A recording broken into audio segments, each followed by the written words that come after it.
Assalamualaikum warahmatullahi wabarakatuh. Halo Sobat Suara Fahum UMSU, welcome back di podcast kita, podcast Suara Fahum UMSU. Ini merupakan podcast resmi dari Fakultas Hukum Universitas Muhammadiyah Sumatera Utara. Nah, jadi teman-teman jangan lupa untuk subscribe dulu kanal YouTube kita ya, yaitu Suara Fahum UMSU, karena setiap episodenya kita bakal kasih obrolan-obrolan menarik dan pastinya informatif juga nih untuk teman-teman di rumah. Nah, kembali lagi bersama saya Beta Permata Putri yang akrab dipanggil Tata. Host yang akan kembali menemani kalian ya setiap minggunya. Dan kali ini sudah berhadir ya bersama kita narasumber yang luar biasa sekali. Tapi kali ini agak berbeda teman-teman. Pembawaannya itu lebih kece gitu kan, lebih muda, tapi tetap inspiratif. Iya, siapa beliau? Betul sekali, Bapak Dr. Rahmat Abduh, SHMH. Halo Bapak, apa Halo, kabarnya? baik Tata. Gimana kabarnya? Sehat aja? Sehat banget atau setengah sehat nih Pak? Alhamdulillah sehat selalu. Sehat selalu sehat ya. selalu. Ini kan lagi masa-masa PKKMB ya Pak Iya, ya, siap. pasti sibuk sekali dong. Ya, alhamdulillah selamat sibuk, tapi di sela itu kita menyempatkan diri untuk Tata. Untuk podcast pastinya ya Pak. Pak, boleh dong untuk disapa-sapa dulu nih teman-teman di rumah gitu. Silakan Pak, perkenalkan diri terlebih dahulu. Halo, saya Dr. Rahmat Abduh SHMH. Sehari-hari saya sebagai dosen Fakultas Hukum Universitas Muhammadiyah Sumatera Utara. Selain dosen, saya juga seorang advokat dan pemerhati ketenagakerjaan di Indonesia. Wow, luar biasa sekali ya teman-teman. Ini dosen kita, salah satu dosen Fakultas Hukum UNSU gitu. Nah, kalau teman-teman minggu lalu kita udah bahas mengenai beberapa organisasi yang ada di Fakultas Hukum UNSU, kali ini kita mau obrolin isu yang agak berat ya. Tema kita kali ini adalah tentang ketenagakerjaan. Kebetulan Bapak juga adalah dosen mata kuliah ketenagakerjaan juga ya Pak ya? Ya, siap. Iya, yang judulnya kali ini adalah Dinamika dan Tantangan Hukum Ketenagakerjaan di Indonesia. Pak, ini kan isu ketenagakerjaan ini kan masih sering kali ya Pak dibahas di kalangan masyarakat ya Pak? Ya, tetap Nah, serius. jadi berkenaan dengan ketenagakerjaan itu sendiri Pak, sebenarnya apa regulasi yang mengatur mengenai ketenagakerjaan itu Pak? Maksudnya dari regulasi mana bisa kita lihat gitu Pak, ketentuan apa saja gitu mengenai ketenagakerjaan ini Pak? Jadi kalau kita berbicara tentang ketenagakerjaan, memang kita harus tahu dulu apa itu ketenagakerjaan. Iya. Jadi kalau kita bicara tentang kerjaan, itu adalah hubungan ya, antara dua belah pihak, pemberi kerja dan si pekerja sendiri. Di Indonesia memang ada beberapa peraturan yang mengatur tentang tenaga kerja. Itu ada Undang-Undang 1323, ada Undang-Undang Cipta Kerja, ada peraturan pemerintah, peraturan menteri, ada juga Undang-Undang Pekerja Migran Indonesia. Pekerja migran Dari Indonesia. persoalan-persoalan itu nanti maka diselesaikan di Undang-Undang Perselisihan Hubungan Industrial. Oke, banyak ya Pak berarti? Banyak sekali undang-undang kita. Sesuai dengan apa namanya, kita lihat dulu dari kepentingannya gitu ya? Ya, jadi ya lahirnya Undang-Undang 1323 itu sebenarnya kan membawa diharapkan membawa angin segar bagi pekerja sendiri.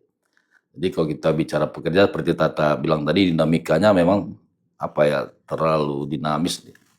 Karena sampai dunia ini karam, dunia ini kiamat, masalah-masalah tentang kerjaan itu tak akan pernah selesai. Benar sekali. Karena kita harus melihat beberapa kepentingan itu. Iya, benar dalam hubungan pekerja itu ada yang disebut dengan hubungan industrial. Selain hubungan kerja, hubungan antara pemberi kerja dengan si pekerja sendiri, itu juga ada hubungan industrial.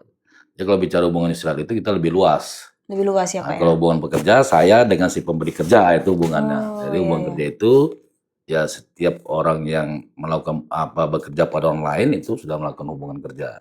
Bisa dilakukan melalui perjanjian kerja waktu tertentu maupun perjanjian kerja waktu tidak tertentu. Iya. Tapi lebih luas lagi, kita bicara hubungan industrial. Hubungan industrial itu ya melibatkan beberapa pihak. Ada masyarakat, ada pemerintah, ada pengusaha. Iya Pak. Ya dinamika setiap tahun itu kan kita kalau bicara upah kan. Iya. Saya kebetulan Dewan Pengupahan Daerah. Kemarin saya di Serge. Ya alhamdulillah tahun ini memang dinamikanya nggak terlalu seperti tahun-tahun sebelumnya ya Pak ya. Karena setelah Presiden Prabowo diangkatnya presiden, Dilantik, Pak Prabowo mengeluarkan peraturan kebijakan itu ya untuk menaikkan upah. Jadi kalau yang kemarin-kemarin itu memang dinamikanya kuat itu.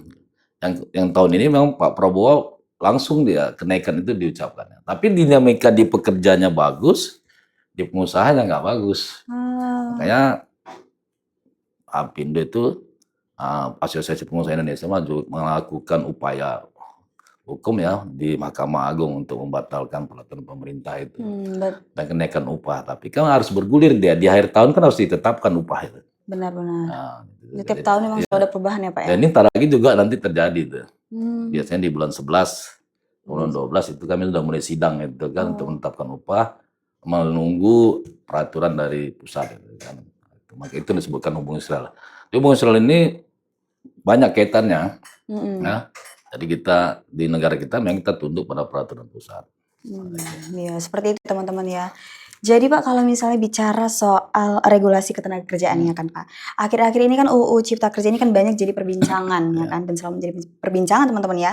Nah kalau dari perspektif akademis nih Pak, dan pengalaman Bapak mungkin ya, bagaimana sih Pak dampak undang-undang ini ya kan terhadap perlindungan hak-hak pekerja gitu? Apakah menurut Bapak regulasi ini itu sudah benar-benar mampu menjawab kebutuhan pasar ya, pasar kerja yang dinamis ya kan? Atau justru ini malah menimbulkan kekhawatiran baru Pak di kalangan pekerja Pak? Ya udah jelas memang kalau kita bicara tentang cipta kerja itu memang beberapa pendapat, ada yang mengatakan lah konstitusi haram lah, undang-undang haram kan.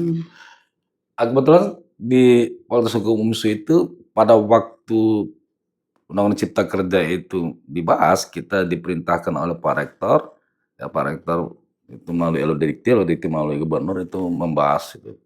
Kebetulan saya ditugaskan di Dinas Tenaga Kerja pada waktu untuk membahas itu. Itulah yang disahkan tengah malam. Tengah malam ya? Pagi pleno kita disahkan tengah malam itu kan. Selalu tengah malam ya? Jadi itu jadi masalah. Jadi akhirnya perjalanan panjang Undang Cipta Kerja ini ya diuji di Mahkamah Konstitusi, oleh Mahkamah Konstitusi dinyatakan cacat formil, dan akhirnya juga sekarang kita Perpu menjadi undang-undang, ya memang membawa banyak masalah. Tujuan pemerintah katanya kan untuk menarik investasi ya, iya, menarik investasi. Jadi di beberapa negara yang pernah saya baca memang Omnibus Law ini banyak gagal, termasuk di Amerika cuma pun gagal itu. Jadi memang satu undang-undang yang membahasnya banyak undang-undang dalamnya itu, nggak komplit. Ya kalau memang mau dirubah, diganti saja undang-undang tenaga kerja itu, tidak usah melalui undang cipta kerja yang mengikuti perkembangan zaman. Ya kesejahteraan tenaga kerja itu kan harus diperhatikan, tapi kita tidak menampilkan juga dari segi pengusaha. Pengusaha ya. Jadi kalau bicara tenaga kerja ini kan kompleks dia. Kalau kita mau membahas tenaga kerja, ya pengusahanya gimana? Benar-benar. Harus seimbang gitu ya Pak? Harus seimbang. Jadi di situ peran pemerintah. Kita memerlukan investor yang membuka industri, membuka dunia usaha di Indonesia, ya kan, untuk meningkatkan perekonomian di negara kita. Tapi ingat gitu, kalau kita hanya mementingkan investor ini kan namanya pengusaha kan mencari keuntungan sebesar-besarnya dia. Betul sekali. Sementara pekerja juga seperti itu kan gitu. Kita tahu kan pekerja kita kan pekerja kita itu sebenarnya bagus, Mbak. Ya. Punya kualitas yang tinggi kalau memang dia digaji atau diberikan upah yang memang untuk mensejahterakan mereka. Standar kita kan masih layak. Susah kita mengukur hidup layak itu kan. Iya. Nah, setiap orang berbeda dia. Iya, standar hidup layak orang berbeda-beda. Kalau sejahtera kita tahu. Sampai kita beribadah pun kalau sejahtera itu udah tenang, namanya kita sejahtera. Iya. Tapi kalau layak kan susah. Tapi memang standar kita memang masih layak. Cara pengupahan itu. Di Indonesia memang masalah yang paling kompleks itu adalah tentang pengupahan. Tentang pengupahan ya. Iya. Ya Undang Cipta Kerja juga tidak membawa angin segar bagi pekerja tentang pengupahan itu kan. Selebihnya itu memang saya rasa sudah bagus, tapi standar upah itu yang seharusnya dia. Setiap tahun itu kurang menjawab ya persoalan yang dialami oleh tenaga kerja gitu ya. Kan gini, kalau upah ditinggikan, maka sisi pengusaha keberatan. Iya. Kan gitu. Kalau upah dianggap di bawah yang diinginkan oleh pekerja anggap itu merugikan pekerja. Jadi ini kan kalau teori saya itu seperti garis lurus ini. Antara ujung A dengan ujung B itu nggak pernah ketemu. Disitulah peran pemerintah bagaimana Iya. menyatu persepsi ini gitu. Benar-benar. Jangan menjadi juga melihat satu sisi saja, Iya, seperti dua mata uang ini kan. Kalau kita lihat di beberapa negara misalkan, Hong Kong itu hampir negara yang tak pernah saya dengar terjadi unjuk rasa buruhnya. Nah, Berarti termasuk sejahtera juga? sejahtera. Mereka itu penelitian saya di sana pada waktu itu, memang saya disertasi kan tenaga kerja, jadi saya diminta promotor saya untuk membanding beberapa negara itu. Di Hong Kong itu yang saya baca literasi dan peraturan perundang-undangannya itu, selain mereka ada beberapa perusahaan memberikan saham kepada pekerjanya, dan mereka melihat kenaikan harga barang saat itu. Terjadi kenaikan harga barang, ukuran mereka properti gitu. Naik harga properti, sewa properti karena sana mahal itu, otomatis nanti upah dinaikkan. Upah dinaikkan gitu ya. Mengikuti. Kalau kita lucu nih. Iya ya. Kita ditetapkan di akhir tahun ya, dirapatkan di akhir tahun, disahkan di awal tahun. Januari sampai Desember itu kenaikan harga naik terus. Naik terus ya. Upah segitu. Upah segitu aja. Itu tadi. Nggak mengikuti ya, Pak ya. Kebiasaan kita kan kenaikan upah pasti diikuti dengan kenaikan harga barang. Iya. Jadi kapan sejahteranya? Betul sekali. Harusnya memberikan keuntungan untuk kedua belah pihak Iya, ya, Pak ya. kedua pihak itu. Seperti itu ya teman-teman ya. Nah ini kalau menyinggung Pak, kan ramai ya Pak waktu itu soal PHK massal ya. Nah ini agar menjadi insight mungkin untuk para audiens di rumah ya Pak. Sebenarnya ketentuan dari PHK itu sendiri itu seperti apa Pak? Dan hak-hak apa saja yang akan didapatkan oleh karyawan gitu Pak? Ya kalau kita bicara PHK, undang-undang sudah jelas menjelaskan aturan-aturannya itu. PHK itu adalah PHK demi hukum kan. Artinya perjanjiannya sudah selesai. Perjanjiannya sudah selesai. Ada melalui putusan pengadilan, ada oleh karyawannya sendiri atau pekerja sendiri, dan oleh perusahaan. Jadi undang-undang kerjaan itu memang jelas dia mengatur hak pekerja itu, ada uang pesangon, uang penghargaan masa kerja, itu kan sudah diatur dia itu, ada rumus-rumusnya gitu. Kebanyakan memang perselisihan hubungan sosial itu memang masalah PHK. Iya. PHK sepihak misalkan. Jadi kalau sudah masuk ke ranah itu maka kita bisa selesaikan melalui undang-undang PHI dan sosial itu. Jadi di PHI itu yang paling utama dilaksanakan adalah non litigasi dulu. Non litigasi dulu. Ya. Melalui bipartit, mediasi, konsiliasi, baru ke pengadilan sosial. PHK masalah itu memang dilihat apa masalahnya, itu akarnya dulu. Di tahun kemarin itu salah satu perusahaan tekstil terbesar itu kan, Ritek itu. Kemarin saya dengar juga ada perusahaan rokok segala macam itu, mereka mem-PHK karyawannya itu kan. Ya memang kalau memang tidak bisa dihindari lagi oleh perusahaan itu harus dilakukan itu. Tapi PHK itu kan nggak bisa. Oh hari ini saya tutup perusahaan ini, nggak bisa begitu. Ada, tapi kan kebanyakan kita masyarakat nggak paham hal itu. Iya. Perusahaan itu dan karyawan sudah melalui proses itu. Proses ya. Proses itu, sehingga keputusan terakhirnya adalah PHK. Itu nggak bisa, kalau tidak bisa dihindari. Berarti udah selalu melalui pertimbangan. Udah pertimbangan proses, pertimbangan hukum itu sudah dilakukan pertimbangan, bukan ujuk-ujuk. Besok kita tutup perusahaan ini nggak bisa. Langsung PHK aja gitu kan. Enggak, itu udah melalui proses. Sudah ada melalui dinas tenaga kerja, melalui Serikat Pekerja, itu kan harus dijelaskan. Beda lagi nanti memang perusahaan itu dinyatakan pilot misalkan. Pilot itu juga kan enggak dia menyatakan tidak pilot, ada proses hukumnya lagi, diajukan ke pengadilan, minimal dua kreditur yang mengajukan ke pengadilan niaga. Itu proses sudah panjang, tapi kita masyarakat melihatnya mungkin ya kok dilakukan PHK ini. Kok secara sepihak nih gitu, tiba-tiba gitu. Prosesnya panjang gitu.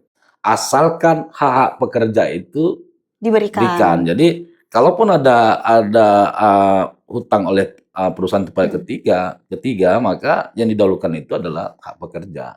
Hak pekerja, ya. Ya pekerjaan didahulukan dulu hak pekerja untuk diberikan haknya oleh perusahaan. Oh gitu. Jadi tapi Kak, kalau misalnya pekerja itu kan menolak dari keputusan si pemberi kerja kan, karena mungkin menurut mereka kenapa harus langsung di PHK, kan masih bisa dengan alasan itu kan mungkin masih bisa tuh diberikan misalnya surat peringatan dulu gitu. Itu beda lagi PHK-nya. Beda Ini lagi kan ya? PHK massal itu kan karena kondisi perusahaan. Iya. Kalau tadi kan ada yang kata ucapan terakhir itu kan PHK karena pekerja melakukan kesalahan. Iya Pak, maksudnya kalau misalnya karena itu, apakah mereka tuh bisa kan melakukan pembelaan diri? Ya, kan ada Iya. pada fase-fase ada tahap-tahapannya itu kan. Selagi bukan pelanggaran berat yang dilakukannya, maka ada proses peringatan pertama, kedua ada Iya. kecuali dia melakukan pelanggaran berat. Pelanggaran berat ini memang diatur dalam peraturan perusahaan. Jadi setiap perusahaan itu Beda-beda lagi. beda-beda. Jadi kalau kita bicara tentang hubungan kerja itu, pertama adanya perjanjian kerja. Yang kerja itu dilakukan oleh pemberi kerja dan si pekerja sendiri. Baru ada peraturan perusahaan. Peraturan perusahaan ini dibuat oleh perusahaan. Kebanyakan pekerja-pekerja ini ketika dia melamar bekerja, dia nggak baca isi perjanjian kerja secara detail.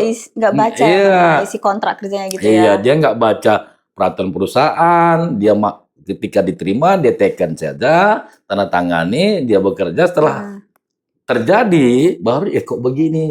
Padahal sudah ada di aturan perusahaan. Padahal sudah ada di perjanjian itu. Iya, perjanjian itu kan kita kembali ke hukum perdata kan, selagi dia tidak melanggar undang-undang, nggak ada masalah. Kan gitu kan, 320 itu rasanya perjanjian itu. Di peraturan perusahaan juga itu hak prerogatif perusahaan. Perusahaan itu bisa buat peraturan apa saja, asalkan juga tidak melanggar peraturan undang-undangan. Jadi hanya pekerja. Di undang-undang hanya memberikan batasan waktu orang untuk bekerja 8 jam satu hari. Kalau dia bekerja 5 hari atau 7 jam kalau dia bekerja 6 hari gitu. Diatur oleh perusahaan jam berapa sampai jam berapa dia masuk. Itu. Penting hitungannya sama 40 jam dalam 1 minggu. Terkadang itu nggak dibaca oleh si pekerja baru tadi, ya, euforia dia menerima pekerjaan itu, mendapatkan pekerjaan gitu. Udahlah teken aja. Begitu nanti di tengah jalan dia ternyata melanggar yang sudah disepakati. Iya, dan dia tidak sadar kalau itu sudah ada di perjanjian sebelumnya. Gitu. Tapi itu kan juga lihat kesalahannya. Tadi saya katakan masalah pelanggaran ringan, sedang, berat itu kan diatur dalam peraturan perusahaan itu. Kalau dinyatakan dalam peraturan perusahaan itu dia melanggar berat kan ada prosesnya. Kalau misalkan si pekerja tidak menerima atas putusan perusahaan itu, maka ada upaya hukum lain seperti saya sebutkan tadi melalui penyelesaian hubungan industrial itu tadi. Itu tadi kan ada Bapak singgung mengenai bipartit itu ya Pak, bipartit dan tripartit juga. Itu langkah hukum seperti apa itu Pak? Misalkan dalam contoh yang katakan tadi, kalau saya misalkan di PHK saya keberatan, maka saya harus melakukan upaya hukum tadi itu melalui undang-undang mengatur kita harus melalui bipartit dulu, bertemunya para pihak yang berselisih tadi. Jadi saya dengan pengusaha atau perusahaan itu bertemu, ya, membicarakan persoalan itu. Kalau itu tidak menemukan titik temu perdamaian, maka dilanjutkan pada tripartit. Tripartit itu sudah masuk mediator atau konsiliator. Kalau di situ juga tidak menemukan dalam 30 hari ditentukan kita nggak menemukan kata sepakat, ya baru kita lanjut ke PHI. Begitu dia. Jadi itu upaya yang diberikan oleh pemerintah yang harus kita lalui gitu. Jadi ini punya hak si pekerja itu kalau dia keberatan. Betul. Nah, ini menjadi insight juga ya buat para pekerja ya yang belum tahu bipartit tripartit gitu ya. Kalau misalnya merasa alasan pemecatan itu tidak sesuai, gitu kan, boleh melakukan pembelaan diri gitu ya Pak ya. Oke, kita bergeser sedikit Pak. Pada saat ini kan sudah banyak nih Pak, tenaga kerja itu berasal dari sektor informal gitu kan. Sebutannya itu adalah gig ekonomi, jadi bekerja secara fleksibel gitu. Ini kan merupakan alternatif pekerjaan baru, ya kan.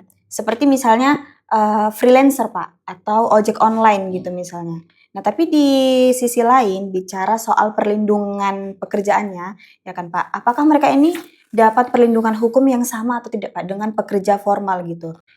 Ya terakhir saya baca berita itu di sidang PBB itu di ILO, memasukkan driver online tadi ini Iya. itu masuk dalam hubungan kerja. Tapi beberapa negara saya belum tahu keputusan di Indonesia, mereka menolak hubungan kerja itu. Mereka mau yang seperti ini. Begitulah. Jadi setiap negara beda-beda gitu kan. Iya. Tapi ILO memutuskan itu harus ada hubungan kerja. Hubungan kerjanya sebagai pemberi kerja dan penerima kerja, bukan mitra itu. Iya. Selama ini kan mitra ya. Mitra ya. Gitu kan, siapa yang diuntungkan, siapa yang dirugikan, kan. Jadi kalau bekerja pada orang lain kan sudah jelas, sudah perlindungannya sudah jelas. Menurut saya memang harus ada regulasi yang jelas itu. Dia masuk kemana gitu. Seharusnya karena sudah ada hubungan kerja di situ, ya apapun alasannya atau istilahnya mitra segala itu kan ada yang diuntungkan di situ. Pihak drivernya diuntungkan, pihak pengelola aplikasinya diuntungkan, ya dibuat ada regulasinya di Indonesia sebagaimana supaya masing-masing terlindungi gitu. Iya benar. Karena harus jelas itu kan, itu. Karena mereka ini kan bekerja secara independen ya Pak ya, nggak terikat sama perusahaan gitu kan dalam jangka waktu panjang, nggak ditentukan gitu. Iya, malah kalau kita pelajari lebih dalam ya driver ojol ini dirugikan sekali. Iya. Dirugikan dari mulai potongan-potongan pajak itu. Berarti mungkin bisa jadi PR untuk pemerintah lah ya Pak ya? Ya sudah pernah dibahas di DPR RI ya. Cuma nggak tahu saya kelanjutan gimana untuk melindungi ini. Itu pernah dibahas, DPR sudah pernah memanggil operatornya itu tentang nasib driver online driver ojol tadi ya. Oke, gitu ya teman-teman ya. Jadi begini kan Pak, karena mungkin susahnya mencari pekerjaan gitu kan, atau mungkin karena tergiur ingin bekerja instan dengan upah yang besar gitu. Banyak kan sekarang orang pengen kerja instan aja lah gitu, tapi gajinya besar nih. Nah jadi banyak akhirnya tenaga kerja itu yang bekerja sebagai migran di luar negeri. Nah banyak juga yang berhasil dan tidak sedikit pula yang pulang dengan keadaan sengsara gitu Pak, atau bahkan ya pulang tuh dalam keadaan nggak bernyawa gitu kan, banyak ya Pak ya. Terus masalah perlindungan hukumnya itu gimana Pak? Apakah negara ini menjamin perlindungan hukum untuk mereka gitu? Ya sebenarnya kalau kemarin kan yang lagi musim tagar itu kabur aja dulu. Saya setuju itu. Kalau ada pejabat bilang nggak nasionalis, mereka lah yang nasionalis itu. Mereka nggak mau membebani pemerintah, nggak mau membebani keluarga, sehingga mereka keluar negeri. Kenapa? Benar. Negara kita nggak menjamin kehidupan mereka. Iya ya. Jadi sebenarnya itu sindiran buat pemerintah supaya pemerintah menyiapkan lapangan pekerjaan bagi generasi mudanya, ya kan gitu kan. Bukan malah mereka dihujat dan terusnya itu. Ya saran saya kalau memang mau bekerja ke luar negeri itu pertama skill. Ya kita harus dibekali oleh skill. Ya pekerja kita banyak yang memiliki skill ya. Dan mereka mendapat upah ya. Dapat upah yang besar di negara tempat mereka bekerja itu. Saya pernah ketemu dengan tukang las. Tukang las. Ya. Dia kerja di luar negeri, di Eropa, dia ngelas di bawah laut. Pipa laut itu. Ya kok gajinya ratusan juta satu minggu itu. Nah, itu. Jadi memang itu menggiurkan kerja luar negeri itu. Tapi syaratnya tadi harus punya skill. Harus punya skill. Iya, punya skill, punya kemampuan, punya relasi dan resmi. Dan resmi. Iya, resmi tadi itu. Kalau nggak resmi itu ya, kan jadi banyak. Ada dua model PMI ini kan. Sekarang nggak TKI PMI ya. Kerja migran Indonesia itu ada yang memang dia berangkat sendiri, ada yang memang diberangkatkan oleh agen gitu. Iya. Nah, gitu kan. Yang kalau dia berangkat sendiri itu memang dia punya relasi di sana. Nah, dia punya kemampuan, dia diundang untuk bekerja di sana. Lalu mulai agen ini kita takut. Iya, mulai agen ini tadi. Jadi instan saja orang diberikan pembekalan yang waktunya singkat, dipekerjakan di sektor non formal di sana, kan gitu. Tapi kalau di sektor formal, ya alhamdulillah hari ini memang mereka berhasil itu, ya. Mau pengen tata ke Jepang, atau Australia bisa itu. Ya Bisa kalau ya? ya kalau ke Jepang itu juga jadi tujuan sama Australia sekarang. Iya, banyak ya Pak ya? Iya, metik apel aja kita puluhan juta gitu. Banyak tenaga kerja yang ingin ke sana gitu ya Pak Iya, ya? Karena menjanjikan nggak sih? menjanjikan, nggak apa-apa. Saya pernah baca itu lulusan salah satu perguruan tinggi negeri terkenal Indonesia, dia Komlut, sampai sana dia sebagai apa ya, pembersih kamar di hotel itu. Tapi hari sekarang dia jadi apa? Iya, iya Jadi betul. manajer salah satu perusahaan. Tapi Iya. prosesnya harus diikuti dulu. Dia di sana dia berangkat itu dia meniti karir dari bawah. Iya. Banyak sih sekarang memang seperti itu ya Iya. Pak ya. Kita bisa juga ke sana nanti ya. Bisa ya. Nanti kita pikirin lagi ya. Jadi Pak, kalau menurut Bapak sendiri, reformasi atau pembaruan hukum apa nih Pak yang sepertinya dibutuhkan oleh Indonesia saat ini Pak? Di tengah ya kan kondisi yang cukup dinamis mungkin. Ya tenaga kerja ini, undang-undang kerja ini memang kan pendorong apa ya, perekonomian. Gimana kita mau cerita sejahtera bagaimana? Kalau pekerjaan juga belum sejahtera. Iya. Tapi ingat, mensejahterakan tenaga kerja itu tidak boleh lepas dari perusahaan. Kebutuhan perusahaan juga harus diperhatikan itu. Iya, iya. Jadi disitulah peran pemerintah itu. Benar-benar. Dia harus memang menurut saya aturan tenaga kerja harus dirubah. Nah, bukan lagi hanya sekedar memberikan upah supaya orang hidup layak, tapi bagaimana mensejahterakan pekerja dan keluarganya, secara otomatis juga itu bisa mengangkat perekonomian Indonesia. Jadi dari head to head, individu ke individu, akhirnya kan ke seluruh Indonesia. Iya. Jadi kalau bisa disimpulkan berarti diharapkan pemerintah ini membuat peraturan itu yang sama-sama memperhatikan dari sisi pekerja maupun pemberi kerja ya Pak. Iya. Kalau misalnya hanya memperhatikan pekerja, saya tidak memperhatikan pemberi kerja, ya investor lari kan. Iya. Tidak berkesinambungan ya. Oke, terima kasih ya Bapak ya karena telah menyempatkan hadir di podcast Suara Fahum Umsu ini. Ya, itu tadi teman-teman informasi mengenai ketenaga kerjaan. Jadi teman-teman jangan lupa untuk like, komen, dan subscribe channel YouTube kita Suara Fahum Umsu. Terus juga teman-teman tetap harus follow juga nih akun sosmed kita IG Suara Fahum Umsu. Ya, sampai jumpa di episode berikutnya. Podcast Suara Fahum Umsu, basa-basi tapi nggak basi. Assalamualaikum warahmatullahi wabarakatuh. Waalaikumsalam.